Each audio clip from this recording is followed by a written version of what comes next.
Oh, my very first encounter with Shakespeare was as an actress, working with the Central Coast Shakespeare Festival in California.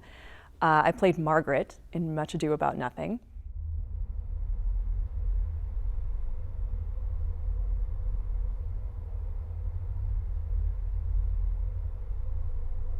And I think it was in high school. We read Romeo and Juliet, which so many students do. And at that point, the Zeffirelli film was the film to watch.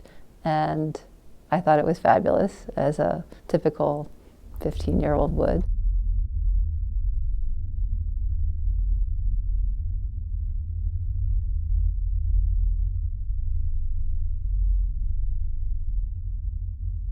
Well, actually, my first encounter with Shakespeare altogether was as an actor. And if I recall, I think it was Macbeth. The director had placed it in South America, and I had to do the lines in Spanish.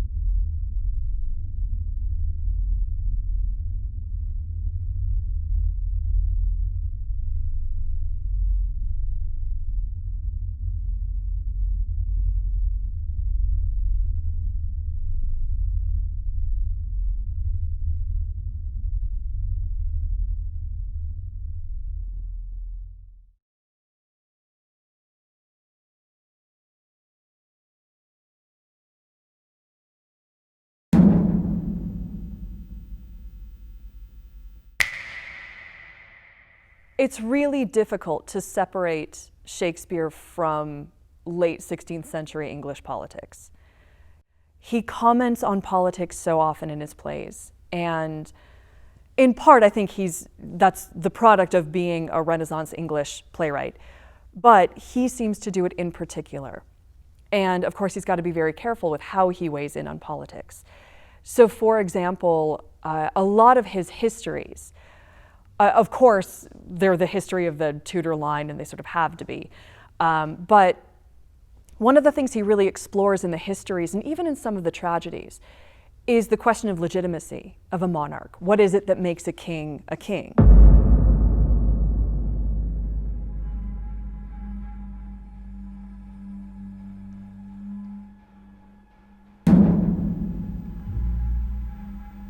Now is the winter of our discontent, made glorious summer by this son of York.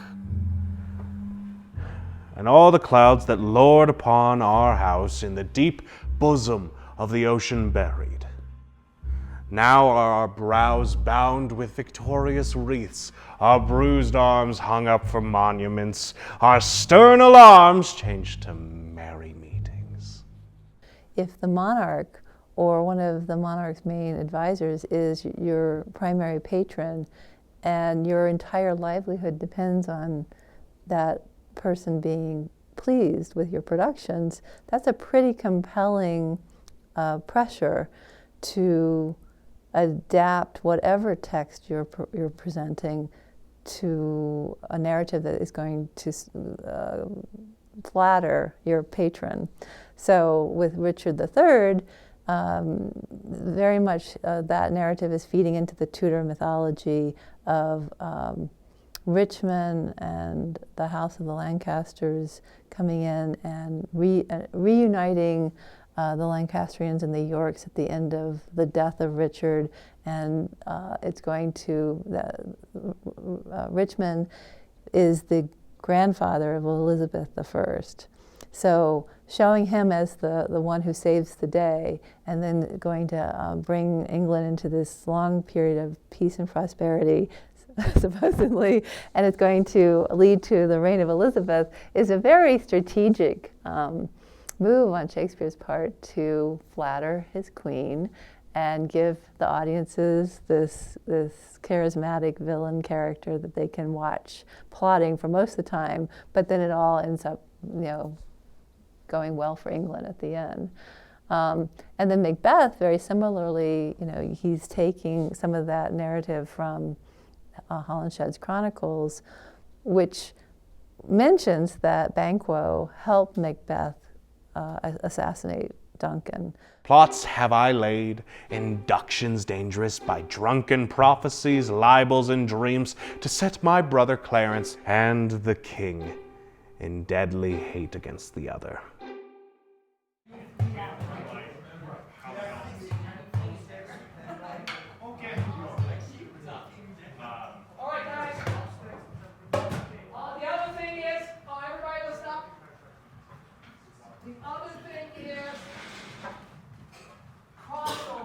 My first Macbeth was, I believe, in 1986, and it was in California, and it was a antiquity, kind of a generalized antiquity. They all have some relationship to each other. It wasn't like I just took a 90-degree turn. They all kind of contributed and fed to and informed the next iteration or the next incarnation of a production. So foul. Fair day I have not seen. What are these? They look not like the creatures of the symphony yet on it. And one of the things I've loved about Macbeth is the supernatural element to it.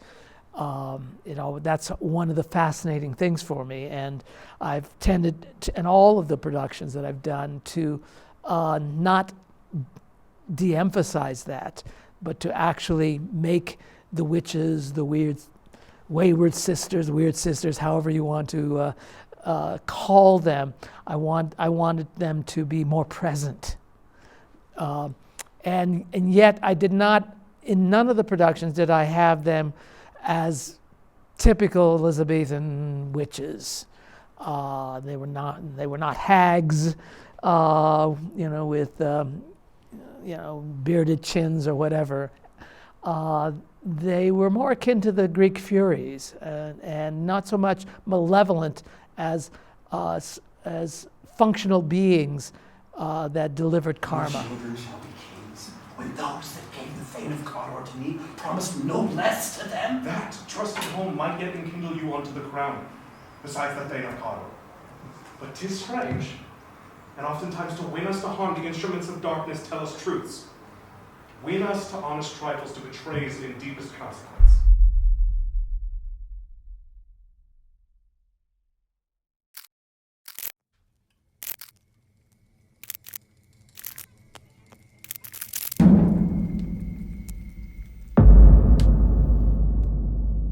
So, with the transition from Elizabeth to James, you're essentially switching dynasties, right? Elizabeth is the end of the Tudor line and James is the beginning of the Stuart line in England. However, they're still descended from the same ancestor. Both Elizabeth and James are descended from Henry VII, who is, I don't want to call him a usurper, but he only rules because he was the last man standing at the end of the Wars of the Roses, which in part is the job Shakespeare is doing with the histories, is legitimizing the Tudor reign, therefore legitimizing Elizabeth. And what's interesting is when Elizabeth dies, with James' accession to the throne, Shakespeare now has to switch tack a little bit and now begin to expound on the legitimacy of the Stuart line. And so Macbeth is his attempt to do that. All hail Macbeth. Pain of blood. All hail Macbeth. Pain of Cawdor. All hail Macbeth. All hail Macbeth, thou shalt be king hereafter. So foul and fair a day I have not seen.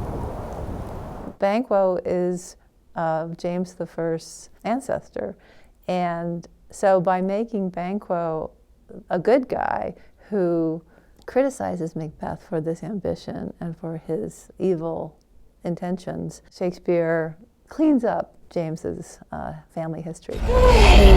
Hail! Lesser than Macbeth. And greater. Not so happy. Thou shalt get kings, though thou be none. All hail. All hail. Banquo and Macbeth, all hail.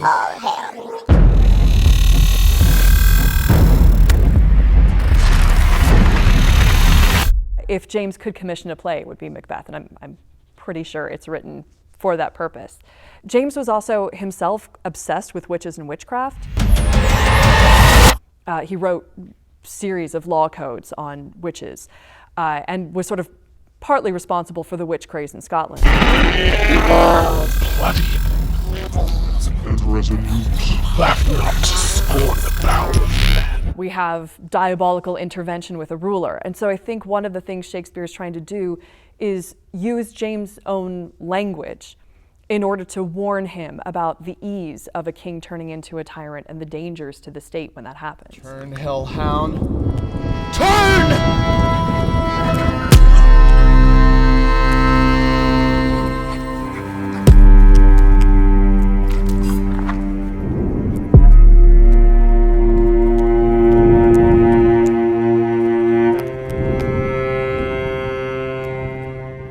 And so, of course, in film, you know, the demand is, of course, to take you there, take you to the settings, take you to the forests and the shoreline and the castles, and so which is wonderful, you know, to be able to move that way, and do that.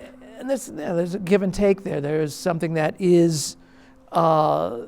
That works beautifully for it, but it does take away from what I think theater has to offer, which is this kind of metaphoric space. And whether you use scenery or not in the theater, the potential of that metaphoric space to transform, if there's scenery there, or to make this world as Peter Brook says, an empty space, a space where the action is a metaphor for the transition of scene.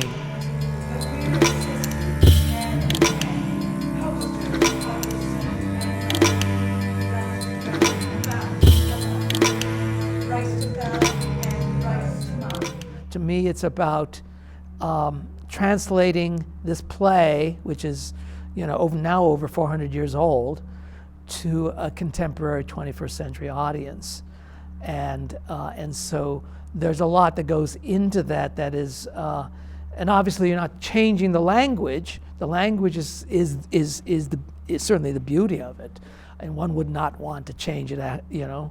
But you do need to, in the performance of it, and in the staging of it, you need to translate it to a contemporary audience in ways that they will understand this marvelous story.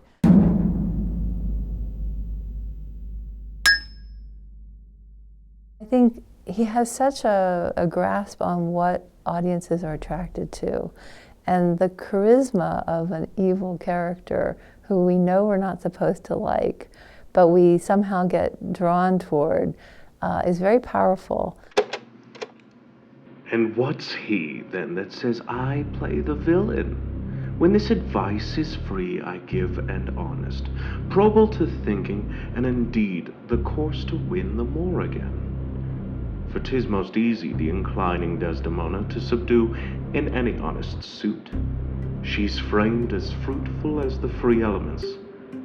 And then for her to win the more, were to renounce his baptism, all seals and symbols of his redeemed sin. I would argue none of them are villains until the end of the play. I have this theory. Shakespeare's villains are really fun to watch for at least the first 3 acts. I love Richard III for the first 3 acts. He's having such a good time. Plots have I laid, inductions dangerous, by drunken prophecies, libels, and dreams, to set my brother Clarence and the king in deadly hate against the other. Same with Iago in Othello. I love watching Iago. Iago is kind of sympathetic. His soul is so unfettered to her love that she may make, unmake, do what she list. You get him. You hate Cassio. You're into Iago getting a little bit of revenge. Even as her appetite shall play the god with his weak function, how am I, then a villain, to counsel Cassio to this parallel course directly to his good?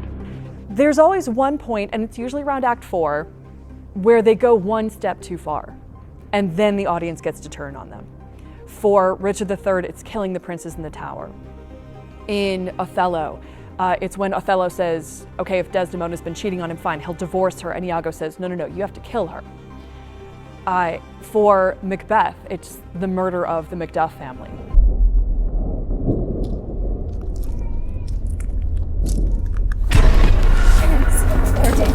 Run away, I say you!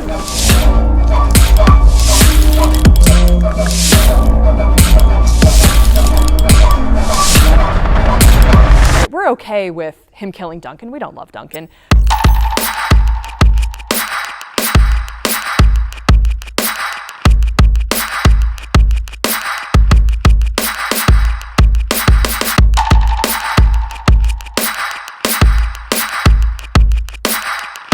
We're okay with him killing Banquo.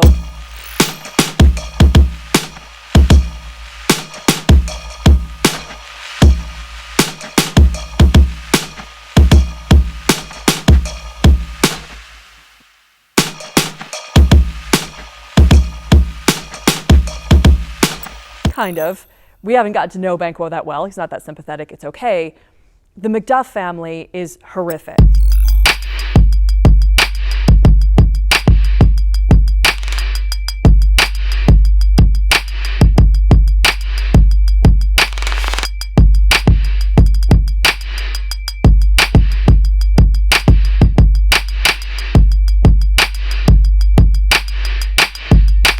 And that, I think, is when he goes that extra step too far. For Shylock, we kind of get him. We understand him. He's actually, I think, a little bit sympathetic.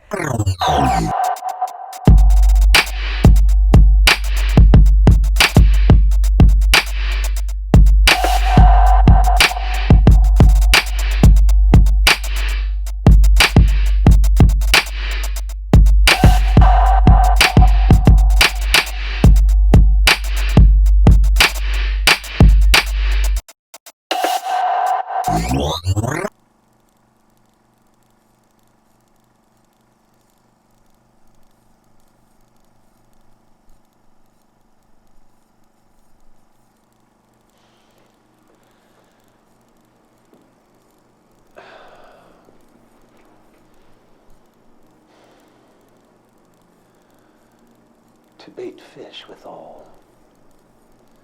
If it will feed nothing else, it will feed my revenge. He hath disgraced me, and hindered me 500,000, laughed at my losses, mocked at my gains, scorned my nation, thwarted my bargains, cooled my friends, heated mine enemies. And what's his reason? I am a Jew.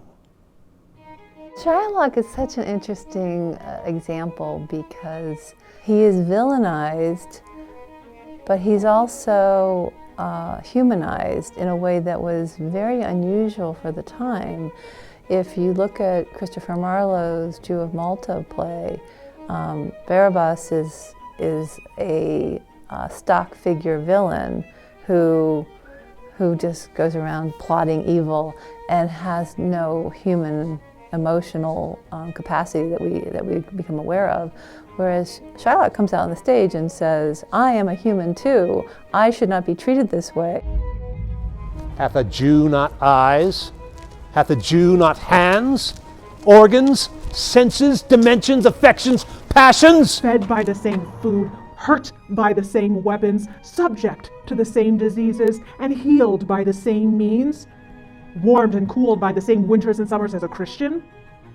If you prick us, do we not bleed? If you tickle us, do we not laugh? And if you poison us, do we not die? And if you wrong us, shall we not revenge? But because I've been treated this way, I am going to seek revenge on the people who have maligned me and abused me. If we were like you in the rest, we will resemble you in that. If a Jew wrongs a Christian, what is his humility? Revenge. And if a Christian wrongs a Jew, what should his sufferance be? by Christian example. Why revenge? And that is a human response as well. So that is just one more way that I am just as human as you are. The villainy you teach me, I will execute, and it shall go hard. But I will better the instruction. It's his legalism when he gets into the court. One of the really complicated things about The Merchant of Venice is that Portia's victory in the court is not an unequivocal victory. It's really hard to watch that scene and say, yes, she makes an excellent point. She wins solely by a technicality, and it is so questionable in terms of reconciling justice and mercy.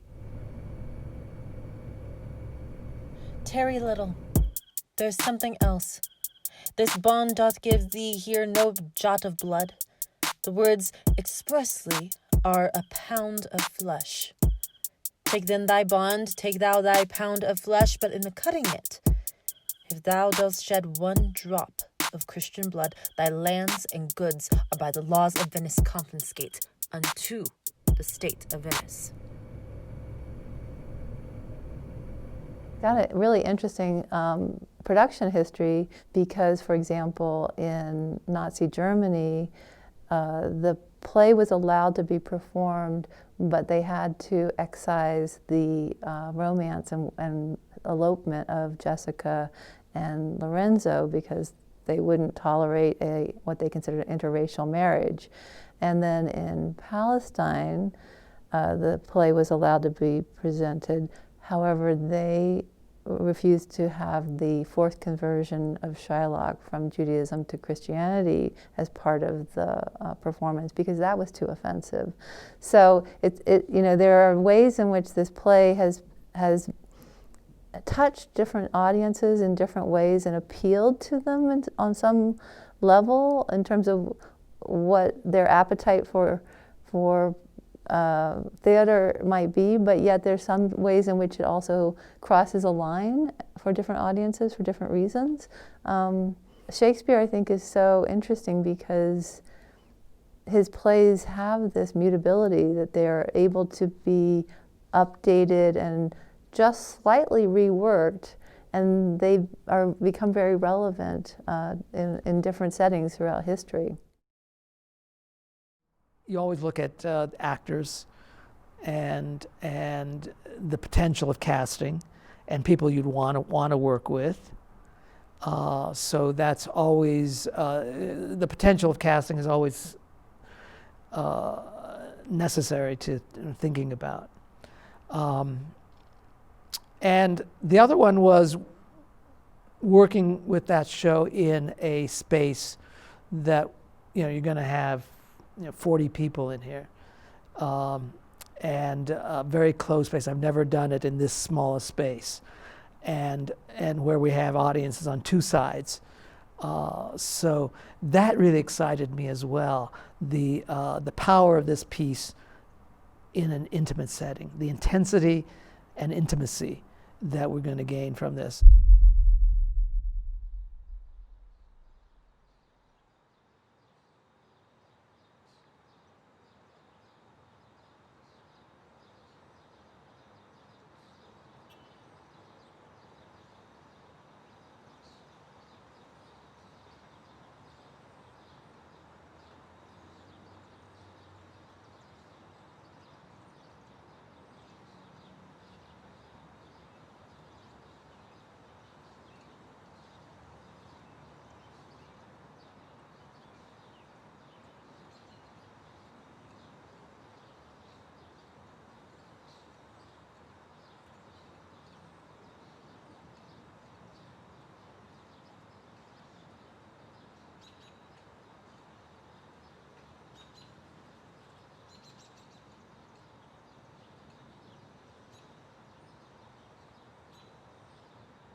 Hello there, my name's Django Rollins, and I'll be reading the part of Lady Macbeth from Shakespeare's Bet you thought I was going to say it, didn't you?